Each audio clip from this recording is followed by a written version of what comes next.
উঠা বসা করে। ওনার সময় কথা হয়েছে, তোমার তো শোনা আছে ওনার সঙ্গে কথা হয়েছে, আমার সেদিন হয়েছিল ওই, তারপর ওই রুবেল ভাই ছিল, শহীদ পারভেজ ছিল, ওখানে ওই কথা হয়েছে আমাদের।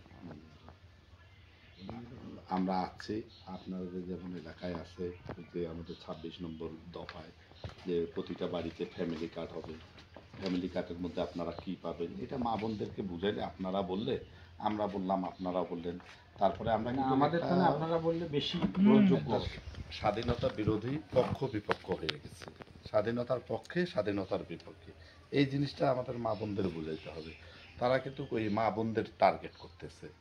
পুরুষ মানুষ কিন্তু সব কিছুই বুঝতেছে যে ক্ষমতায় কে যাবে, পরবর্তী রাষ্ট্র ক্ষমতায় কে আসবে, আমরা কাকে ভোট দিলে, এটা কিন্তু যারা পুরুষরা আছে আমরা কিন্তু বুঝতেছি। আর ওরা কিন্তু মহিলারা গুলাকে টার্গেট করছে, বিভিন্নভাবে প্রলোভন দিচ্ছে, বিভিন্নভাবে দিচ্ছে, মানুষের মধ্যে একটা মাইনরিটি সিস্টেমের মধ্যে পাস করতেছে। সেগুলো যদি আপনারা বলেন, আপনারা করেন, তাহলে কিন্তু মা বোনরা বুঝবে। ঠিক আছে, বলে